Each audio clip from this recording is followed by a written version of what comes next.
or a person who has uninterrupted time because there's somebody else that deals with everything else on the home front. But as a woman who is also a mom, you are the caregiver. You are that person holding down the fort on the home front.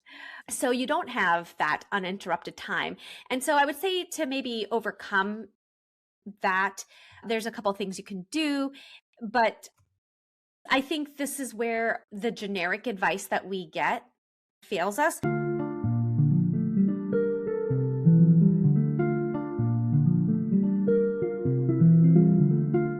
Welcome to Lunch with Leaders, the podcast where we explore what it takes to lead, thrive, and create lasting impact.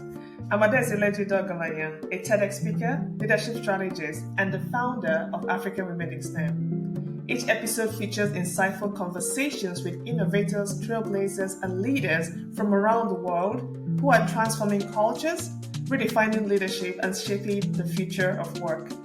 Together, we'll share the stories, strategies, and mindsets that will empower women in STEM to amplify their visibility, influence, and impact. So if you're ready to lead boldly, amplify your voice, and help influence what leadership looks like for women in STEM, hit follow, share this podcast, and join us every week for impactful conversations, powerful stories, and practical strategies. Our guest today is Anokhi Kapasi, and I just had an incredible time with her on her podcast, and I'm excited to continue the conversation. So I will go ahead and read her bio, just so you know how awesome she is, okay? So Dr. Anokhi Kapasi, PhD, is a career and life integration specialist for women in STEM. She's also the host of Science Career for Moms, and her podcast is a top 2.5 globally ranked.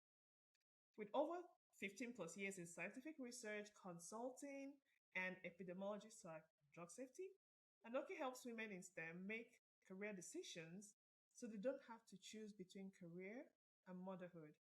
She's the founder of Solve for Mom, where she teaches her career life integration protocol, whole life career path that combines career and family and identity. Everything I love. Oh my goodness. So welcome, Anokhi. I'm so excited to have you. Thank you so much, Adaeze. So that was a great introduction. Yeah. Because I'm ready. Listen, I had all those questions that I've been waiting. So yeah. Again, I'm reading your bio and I'm like, this is basically, it's like we're meant to be together. Okay, we're meant to meet each other because we talk about the same things. And this is something that affects a lot of women, especially when they're moms, having to choose between career and life. So we're going to talk about all that. But I want you to tell me, because you talk about what you call the first choice trap, basically the idea that women feel they have to choose, right, between their career or their family. And I know you mentioned that a lot of women that you had as mentors had to pick one or the other. Mm-hmm. So I want you to tell me what this is really, what it looks like for women, and how can, if a mom is experiencing it now, a mom that's a career woman, how can they overcome this? Yeah. Well, first of all, I want to say the feeling's mutual. I do feel like we were meant to meet each other.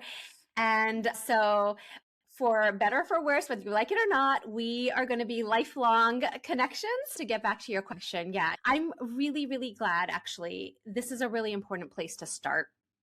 So I'm glad you asked it first.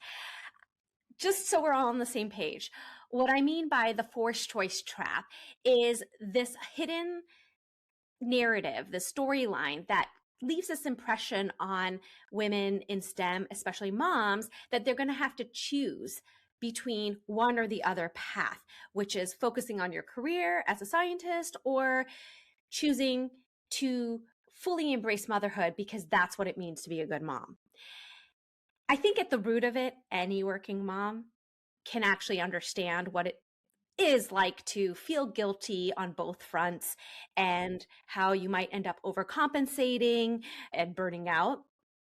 But I think that this hits even harder for moms in STEM because of the nature of our work.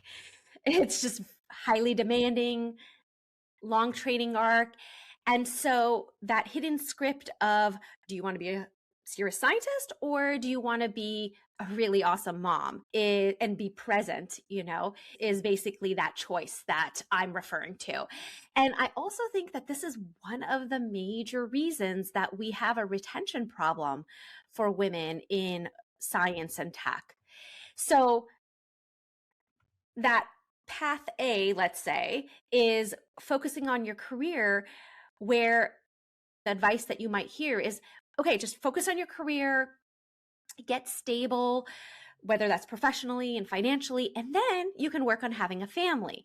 And that's a really common viewpoint. It's pretty common around the world, actually. And it causes women to end up delaying their motherhood. And the belief is that you get stable professionally. And it's true, it takes a lot of focus to gain those technical skills. And then you want to publish, and then you want to get that promotion. And that the problem is that what does stable mean anyways? It's actually, it sounds like it's a static spot, but it's a moving definition. And then the other path B is that if you want to be a good mom, you choose motherhood, that means you have to sacrifice everything. You have to sacrifice, including your career. In order to be a good mom, everything is just for that role. And so you prioritize motherhood, and that if you want to be ambitious in any sense of that word, that is selfish. So where does that leave you? It leaves you feeling like unfulfilled. There is this huge pool of untapped potential of highly skilled, especially in the STEM fields, of women who are moms that are just not pursuing that line of work at all.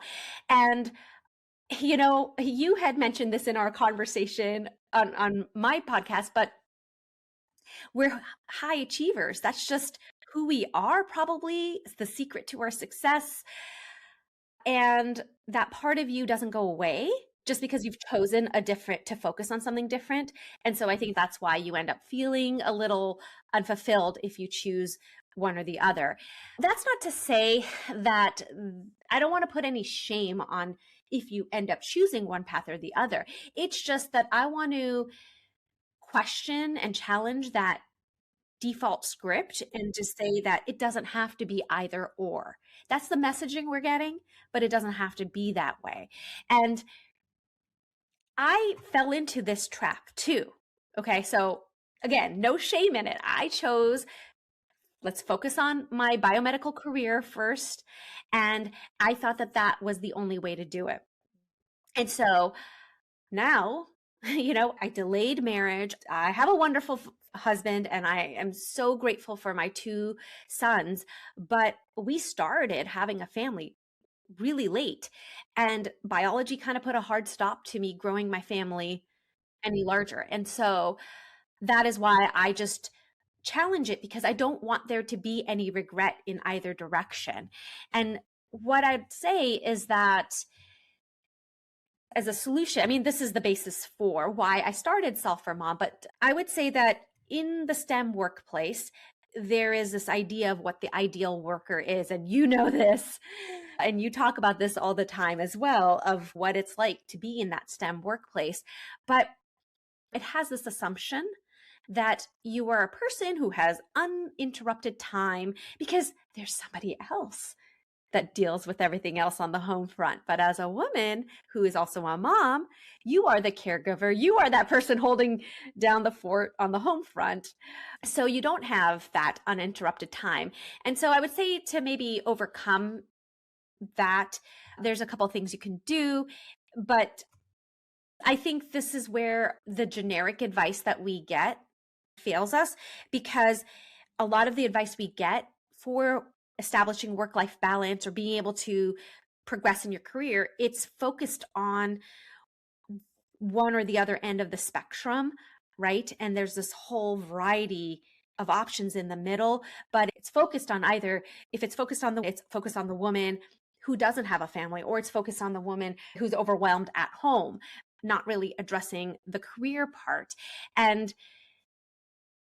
STEM work is really different because it's not just like a job with a bunch of meetings. It requires deep focus. And so we really need to shift that idea of modular lifestyle that, okay, it's a career problem, let's just fix your career. Oh, it's a parenting problem or a motherhood problem, let's just fix it that way. And instead think about it really as an integrated solution, come up with an integrated solution. What structure is going to allow you to have both of those identities? And we'll probably can talk about it more, but that's really what my career life integration protocol is all about. It's just being able to design your career path that works and integrates with the rest of your life. There's so many things that you brought up that are incredible. And I wanted to touch on the point about like the solutions that they offer women is on one end of the spectrum or the other. There's a book that just came out. And again, it's sounds almost like the same advice. If you want to advance in your career, you have to show up more. And I know this lady that has an organization and she's like, show up more. The women are already showing up more. Yeah. Already. And statistics, this is like real stats, show that women are burnt out more because, again, most of them work 9 to 5 and then 5 to 9. So even if you have the same pressure at work, for most of their male colleagues, they go back home and they decompress. The woman goes back home and her day starts. So just the advice doesn't work. And also because the programming has gone on for so long, I guess it's kind of difficult for people to pick apart in the middle because they don't know that it's possible to do that, right? So that's why I'm absolutely happy and I love what you're doing because, again, life is about being clear and then seeing the options and kind of building what makes sense for you. So we're going to go deeper into your work. You said something that triggered an idea, and I just wanted to mention that because I don't know why there's so much advice out there where the solution is to just try harder. Because I truly believe that trying harder, it can't be your only strategy. Yes, okay, we have strong work ethics, and that has been important to our success. So yeah, you have to have a good work ethic. I'm not saying don't try, but trying harder, if you're already working at high performance levels, where? I mean, exactly what that woman was saying. That's the same questions. And also, yes, there is such a good reason for our burnout because we do often live a double shift life where you have the demanding work, but then you come home. And because we don't want to just be mediocre moms, we want to be amazing moms. And the role of being a mom, I don't want to turn it into a negative thing, but if you're doing it right, it requires work. But also, it's not just work as in the burdensome part of work, but you want to be present. You don't want to miss out on all the magical moments and things like that. So I don't mean that that's work, but you have to be available and be present if you want to experience those things. So there is this sort of, we live these double shifts in our lives, but then the solutions are often only addressing one of those shifts. And just going on what you said, where especially for women in STEM and sciences, our identities are built a lot around our achievements. We're high achievers. It's just the default. And you kind of already started talking about the fact that you don't have to be on one extreme or the other, find a middle ground. So when you're high achieving and you're looking at being a mom in isolation and then being a career woman in isolation, and you're thinking, okay, definition of success here is, for example, to climb the corporate ladder and become a C-suite person. Definition of success here is to be at all your children's events, all doctor's appointments, every single thing. When that doesn't work, what happens? And really, how can they get over, to your point, what you mentioned, having this separate ideals that they're trying to meet that actually kind of impact each other, but we're pretending that it doesn't? Yeah, I think we've all been there. It's true because pre-kids, if you're trained in the sciences like we are, we're probably also gaining those skills with our careers in mind. So we're very career focused. And the goals are so clear. You have exactly something to shoot for because the metrics in a profession and a career are almost predetermined for you. And we're high achievers, right? So go-getters, goal-oriented, ambitious. All of that is kind of what we embrace before we have kids. And our identity is intertwined with that. You're very right about that. But what happens post kids, and you alluded to this already, but motherhood, yes, is so wonderful and it is a real blessing. And I talked about that sort of having to navigate the double shift life. But where that leaves you is feeling fragmented, right? And it's not just with your time, it's also with your energy and with your identity, which is the basis of your question, I know. So if you're experiencing identity, I don't know, let's just call it whiplash, where you're just like, okay, I have to be this amazing scientist. Now I have to be doing all these things at home. It is going to leave you feeling like you're failing at both. Okay. And that feeling is real, but that is not because of you. You don't have this character flaw. It wasn't that you were excellent before you were a mom and now you're a mom and you were just lost your edge and you're just something happened. You're not in it anymore. That is not. Yes, internally we're feeling sad because you feel like you've been doing everything right. You've built a strong skill set. You've done all the things that you needed to do in your career and you're so put together at work. But then on the home front, why isn't it working out? Or maybe even vice versa. You're focusing a lot on at home and it's just not feeling like you're on top of it at work. And externally, you explained that we experience this burnout because what happens is our high achieving and perfectionist mindset spills over into non-professional areas of our lives. And we impose that onto very human and more, I want to say, feminine parts of who we are.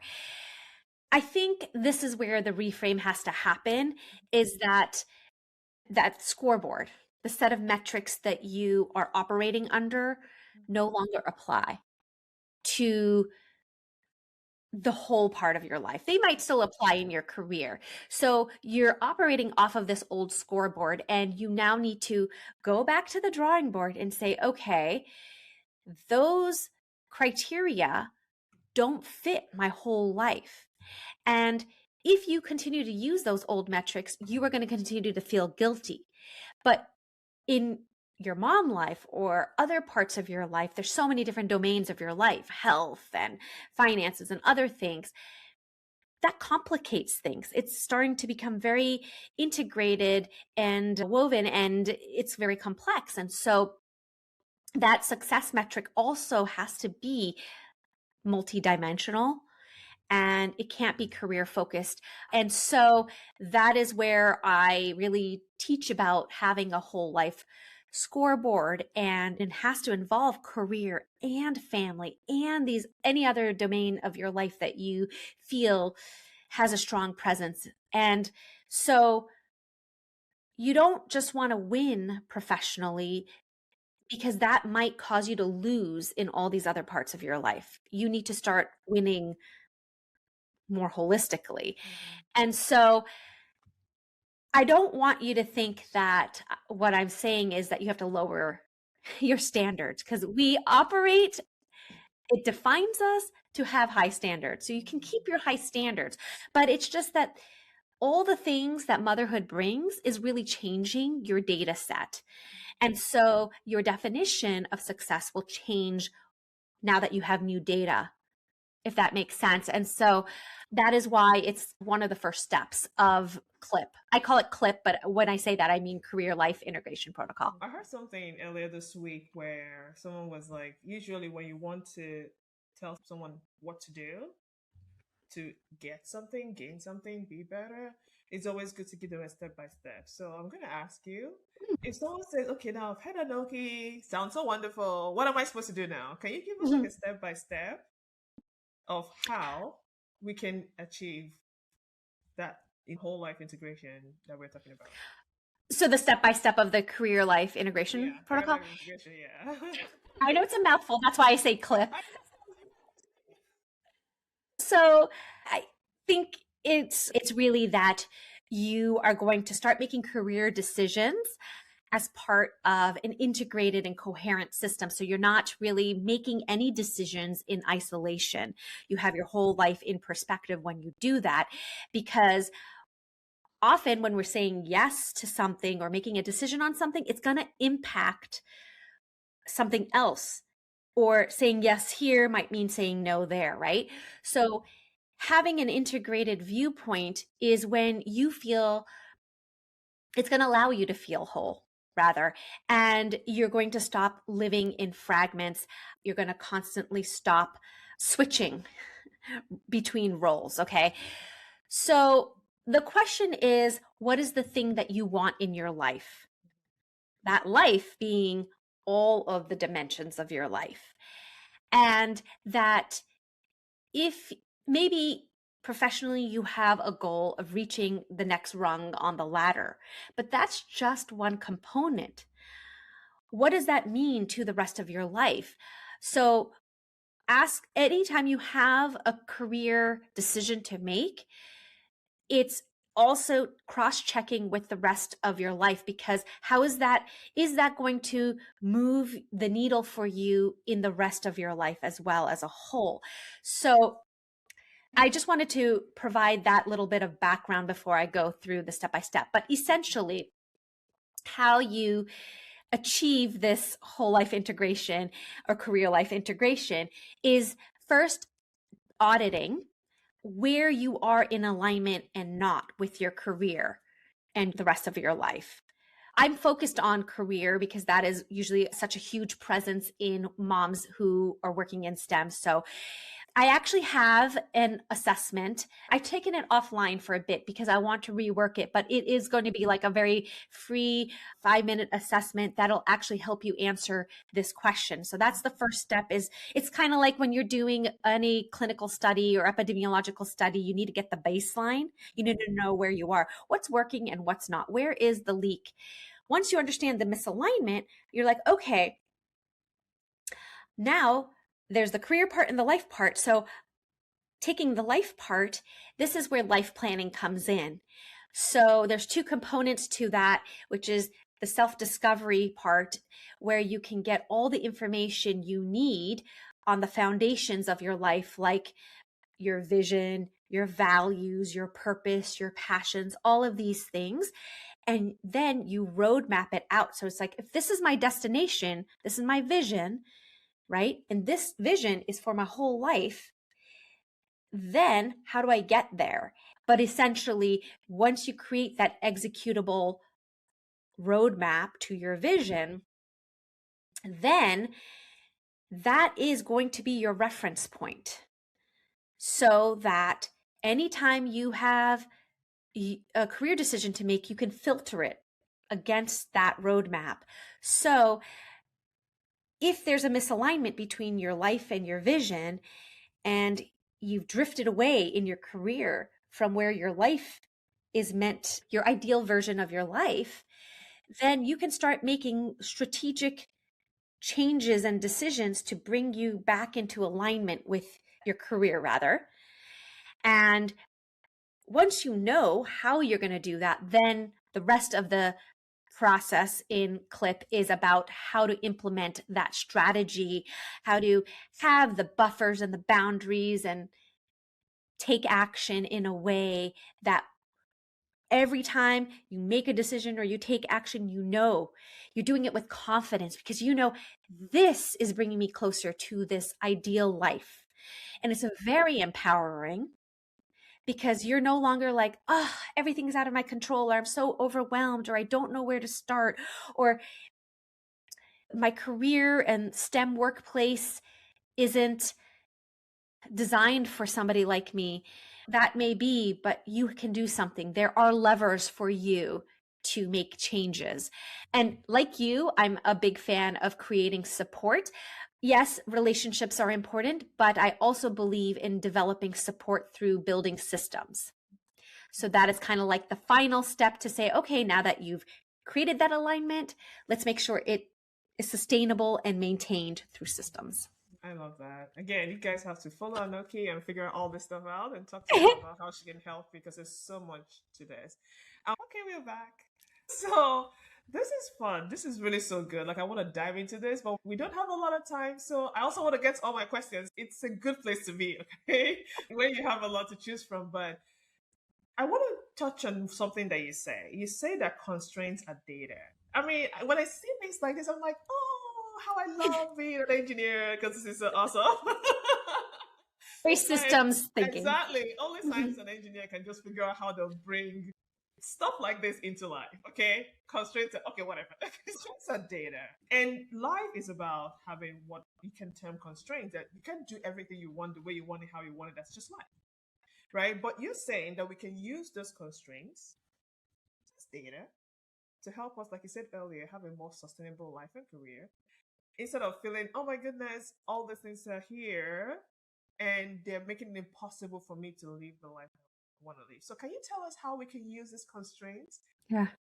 that are also really part of life, but use them as data to inform us on how we're going to have a better life?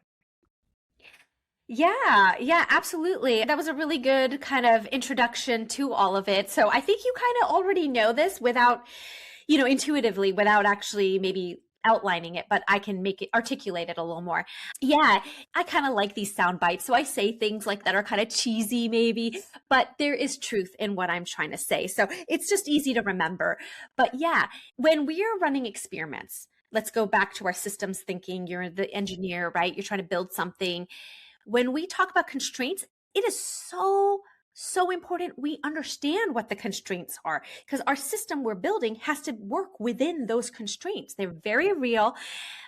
But in life, when we have constraints, maybe we have time restrictions due to our caregiving responsibilities as moms or whatever they might be, we see them as moral failures some reason. It's like, this is a character flaw. I'm a mom. Oh no, I should be a good scientist, right? And that is why I like systems thinking, because everything is, the more information, the more robust your build out is. And so I would just say that the first thing is, what are your constraints? Do it very unemotionally. Don't judge yourself because you have that constraint.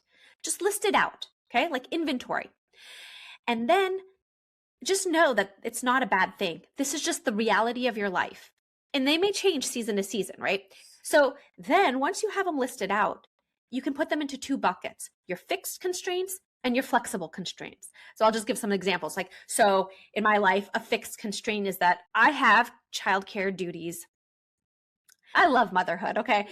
I wouldn't be having this business if I didn't have motherhood, because I think it's just amazing. But I have responsibilities. I have to uphold my end of the bargain. Maybe I have non-negotiables when it comes to my health. I work from home, but some people might have a commute to get to their job, right? You might have a limit on your finances, right? And then flexible constraints can be things like maybe, and sometimes these aren't obvious. You actually have more flexibility than you think. The scope of a project or the scope of your role. Yes, maybe there is these meetings that you have are non-negotiable, but the norms around them might be flexible. Do you have to send 30 emails after the meeting? Just things on when and how you show up.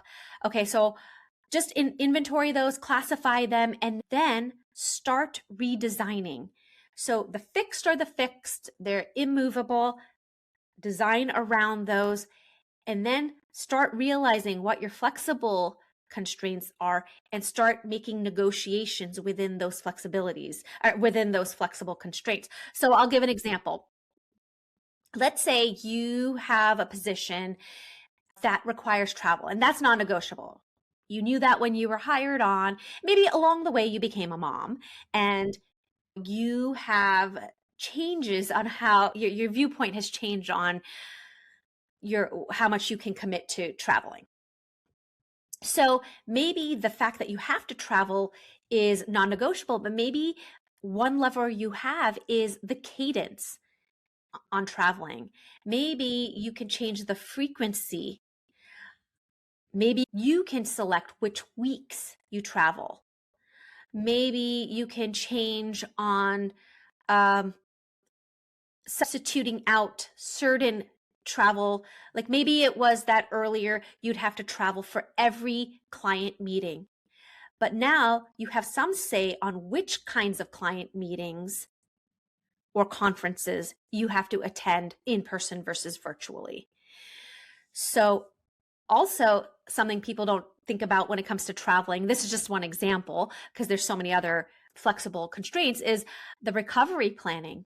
So I was at a job where if anytime I traveled internationally, I could have a travel day, a day off the following day when I arrived back.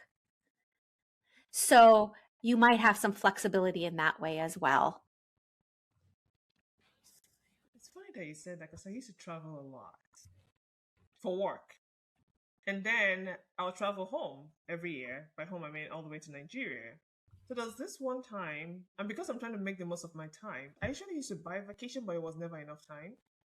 So I'm usually arriving and I have to go back to work because I don't have a lot of time. Okay.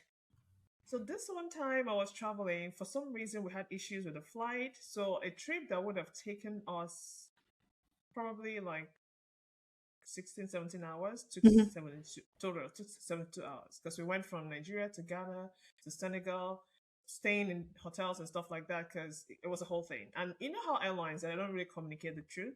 So it took me 72 hours. So I actually arrived. So I had to tell them at work. I had to send an email that was there. But then I arrived in the morning and I still went to work. But I got to the office and I realized I couldn't stay in the office. So I went home around like 3 up to the next day. So again, back to what you're saying, these are things that for some reason I didn't think about. And it wasn't until I had kids that I realized that because I did the same thing, I couldn't function. So I always had to have a buffer so that I come back and have a day to just kind of get myself together because again, I know we're going on vacation, but it's still a lot of work. So I'm glad that you mentioned that because it, yeah. And I think that this is a real complementary area for you and I. And I think that it opens up a potential future collaboration because you are really skilled and knowledgeable on helping women advocate for themselves and leaning into their leadership position, right? And that might be for professional success or other areas of their life for sure. But I think an overlooked area is how to negotiate, like advocating for yourself in a way that's negotiating for things for yourself. Because if no one else in your workplace is asking for certain things, you might think that the norm is, I just can't ask for it. That's not done in my office. I can't ask for that. And one, getting the idea of what you can and cannot ask for sure, I can help with, but then advocating for yourself, I think uses the same skills probably that a lot of your leadership training offers. And I'll give an example. In my company, one of the companies I work for was a small boutique research and consulting company. It was based in DC and woman owned, and it was really, really great. I loved working there. But for the longest time, this is way, way back, way pre-COVID, telecommuting was not really a thing for our company because it was always all hands on deck because we were so small. And at some point, I was doing a long distance relationship with my future husband, but at the time we were dating and we did a long distance thing. And I knew that if I wanted him to propose, I would have to end up in the same city where he was, right? So I needed to go all the way across the country and live in San Diego. And so no one in my office was doing that. And so I was like, how am I going to negotiate this and ask for this when no one else is doing that in my office? But I did. And I came up with this whole communication plan, and I did something that you talk about, which is the give and gain. I'm definitely doing this for selfish reasons, but here's how you can benefit too. And I had a whole idea, and I showed how I can be responsible with this privilege. And I was able to do it. And I was the first person in my company to do that. And it was such an easy yes for her to make, my boss. You see, this is gold. Again, back to what I keep saying, like, you don't know what you don't know, but then the more people you have conversations with, the better off you Yeah. are. Because I'm like, I wish I knew you exactly what you're saying. The whole idea of nobody has ever done XYZ. And especially for women in STEM, where if you're the majority that work in spaces where, for example, you're probably the first one to ever have a child and there's no anything, you don't even know what to ask for, how to ask for that, or where to go. But the whole idea about negotiation, which is, again, I don't know if I talked about it in my TEDx talk, but it was one of the things that I learned later where, because my mindset about negotiation was not about salary. But I think it was Boswell St. John that I was listening to her one time. I realized you can negotiate literally anything. Because and then I went to a conference, and this woman, I think her first marriage kind of fell apart because she was traveling a lot. They were both busy. So her second marriage, she and her husband, this was both their second marriages, and they were going to be very intentional about it. She was first like, she's not going anywhere, but after a couple of years, she was like, you know what, I think I have to go in person. It was a different continent altogether. But she negotiated that every month or something, she was either going to come back to the US or her husband and kids were going to come and the company paid for it. So it's not impossible, but it's part of not knowing is the reason why we don't really get the things. But I'm so glad that you said this, because I hope everybody's listening and know that you can literally negotiate everything or anything, and especially when you can show them how they too can benefit from it. I literally created my own title and position. You can't necessarily start off with some of these things right off the bat. There is definitely a grooming period where you have to show your worth so that you have something to give, show you have something to give. But at a certain point, earlier than you think, you have shown more value than you realize, and you can do things like, I was able to say, I think that I offer value this way. I would like my job responsibilities to entail these things. And this is why it'll work, because no one else in the company is doing XYZ. And then there's some redundancy maybe you can build in so that there's never just everything depends on one person. But it's totally doable, especially if you've built the relationship with the people who are decision makers. I agree.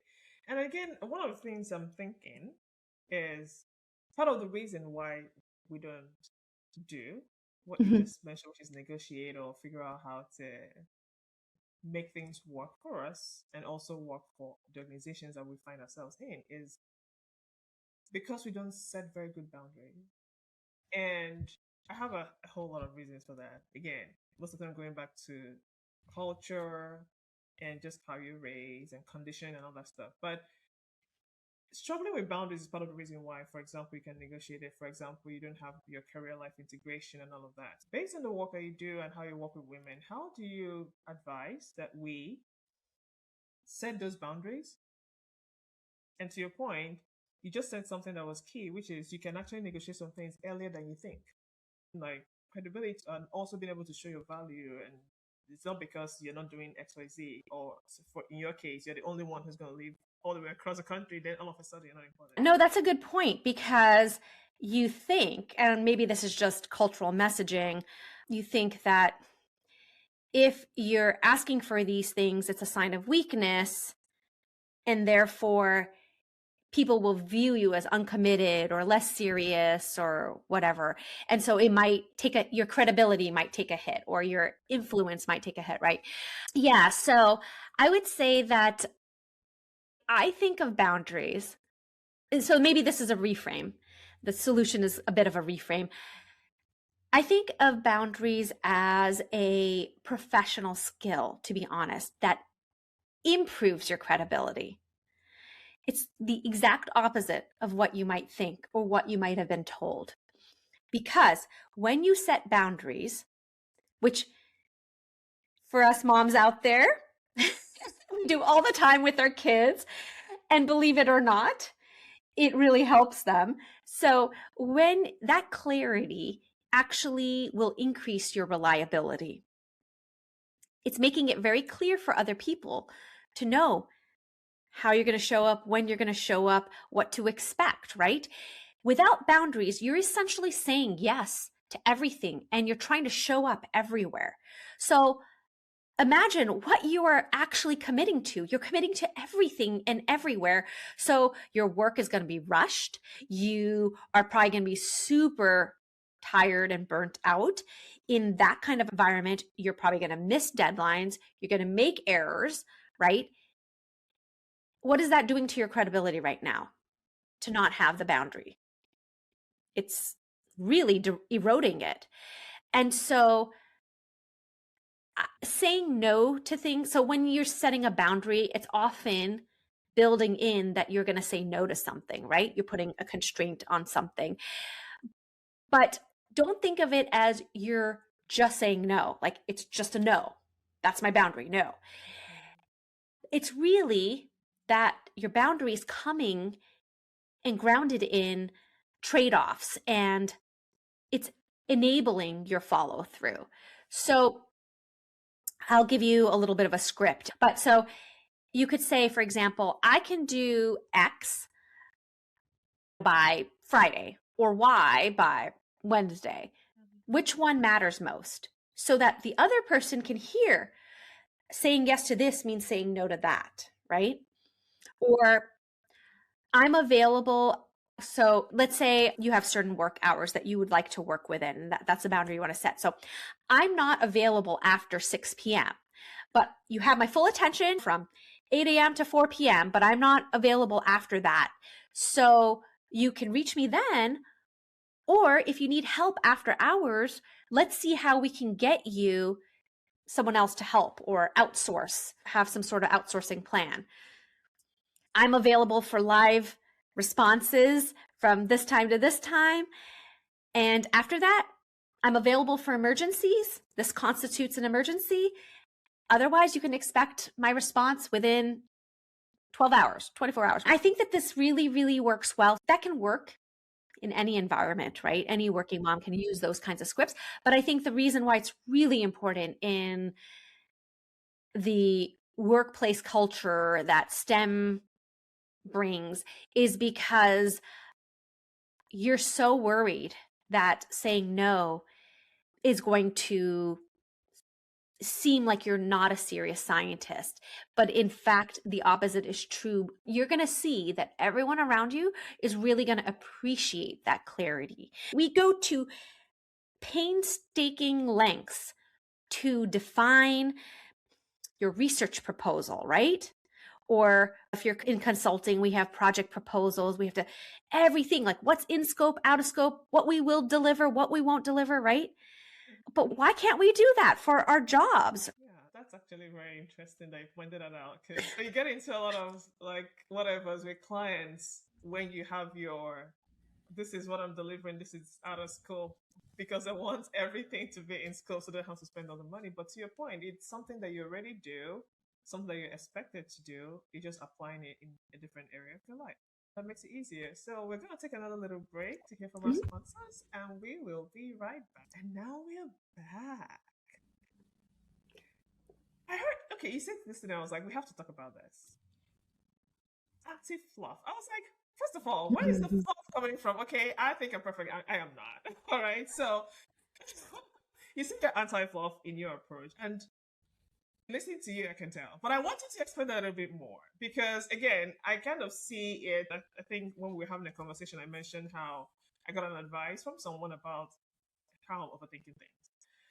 So, when we think as high achieving women, as high achieving moms in STEM, that we need more, or, we talked about this already. We need to do more. We need to da da da. We need to make everything work.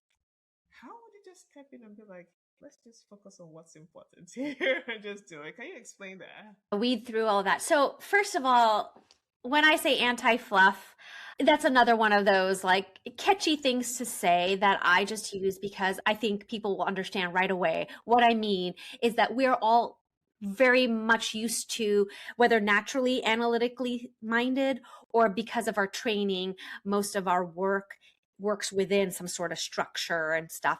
So I feel that often our solutions need to be that way too, but also anti-fluff because there are so many influencers out there and comments, even on LinkedIn, that are very trendy and viral, but then you try to use it and it's actually not quite usable. It's only motivational, it's full of hot air.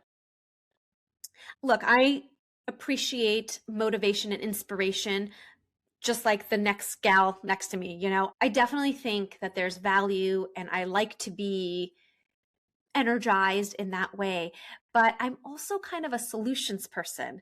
Sometimes it's hard for me to just listen in a conversation because if somebody, a friend or my husband or somebody is trying to tell me something that is worrying them or is a problem, I'm that person, for better or for worse, that doesn't just listen, but then it's like, oh, now you can try this and you can do this and you can do this. And so when I'm seeking solutions, I need it to be anti-fluff. I need it to actually have a solution. So that is why I say that.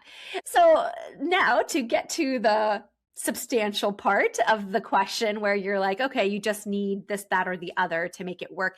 I think we were talking about this earlier, and I can't remember if it was on this conversation or a prior one we had about how like just trying harder really isn't a full on strategy.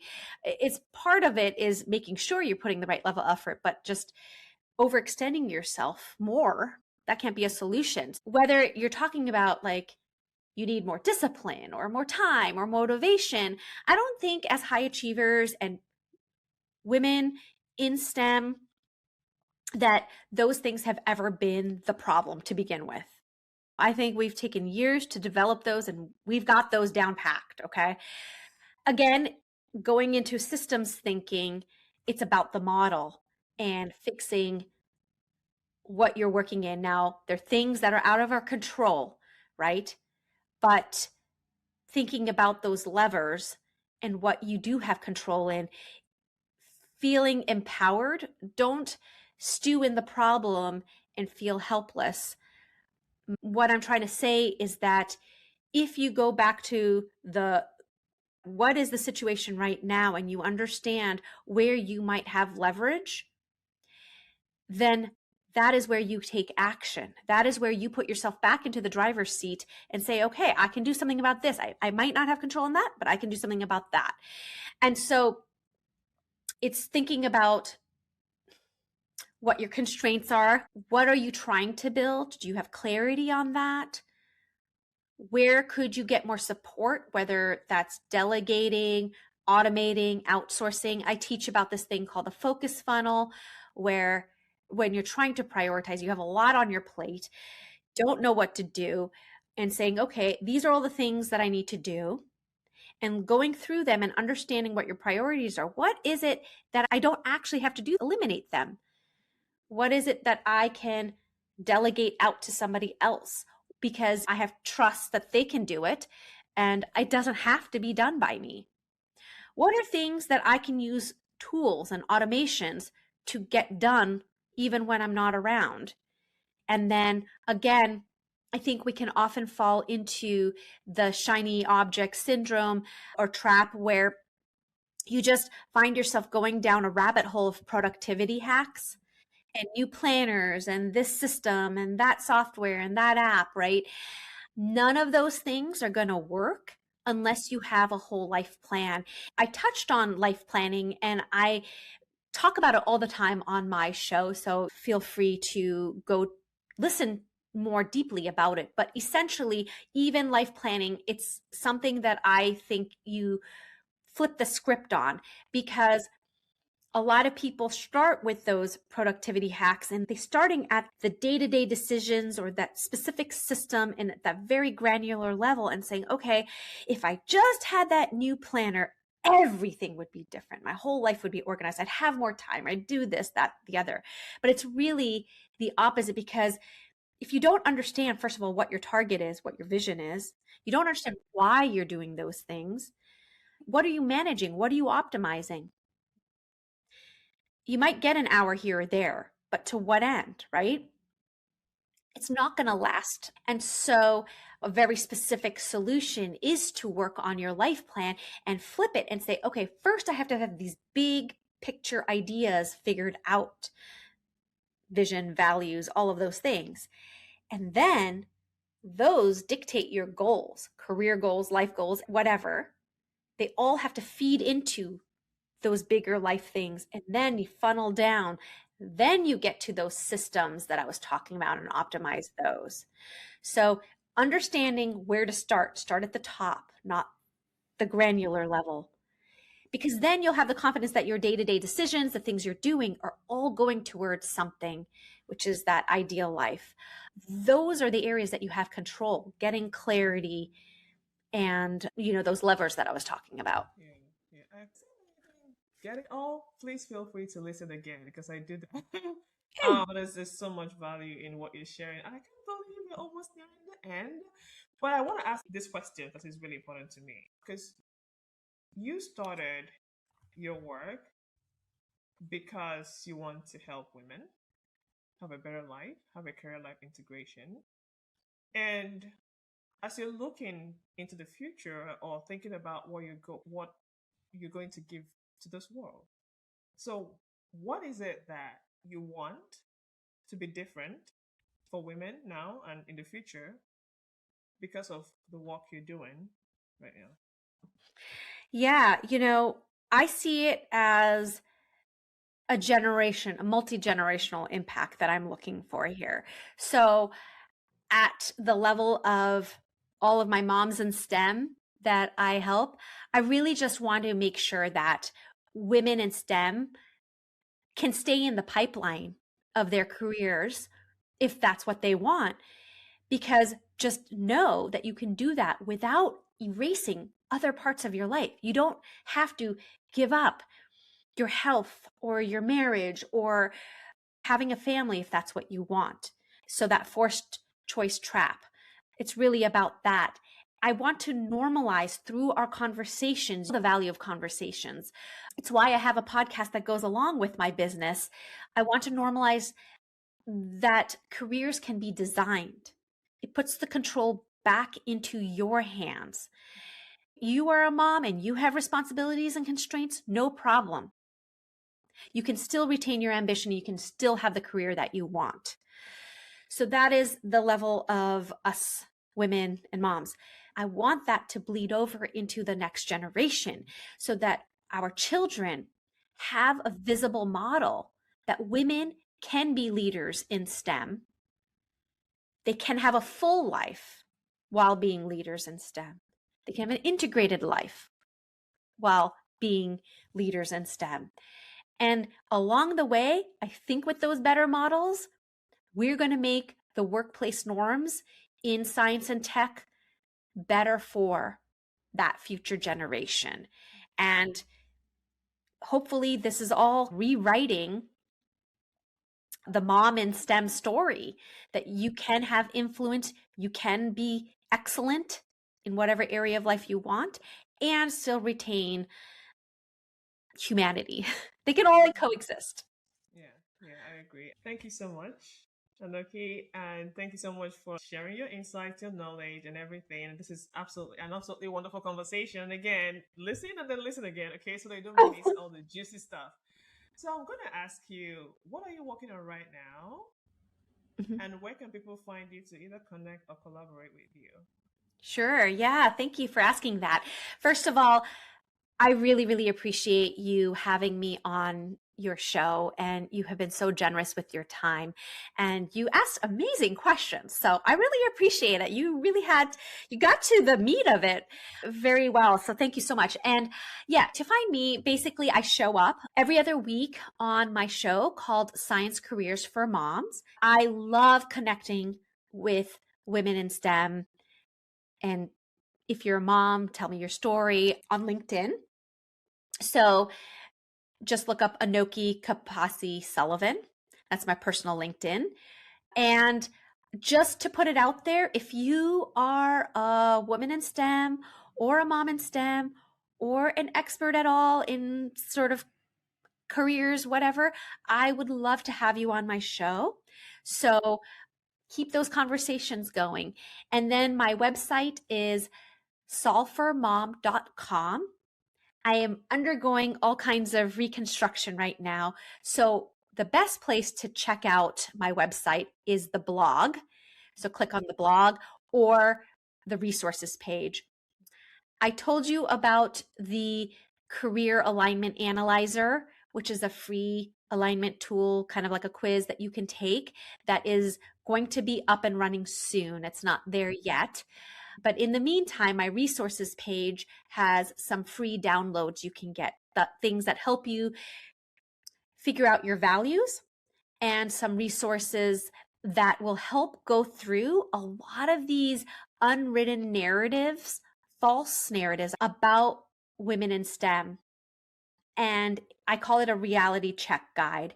And you can download that. And I have all kinds of reframes and scripts and an AI prompt that'll really help you kind of just get back on track. Thank you for being so generous. And we're going to share all the resources in the show notes. And again, I want to say thank you. And everyone listening, she's told you, you can find her on the website Solve for Moms, or you can follow her on LinkedIn, Anokhi Kapasi Sullivan, and tag me, and share what you've learned on this episode, what was most helpful, and what you're going to take action on. Because again, action is really the key to moving forward and progressing and succeeding and redefining success for yourself. All right. And one of the ways you can support our podcast is by leaving us a review and stars. So go ahead and do that, and I'll be shouting you out on the next episode. But thank you so much, Anokhi, for joining me. I appreciate our time together. Thank you. I just want to say one thing.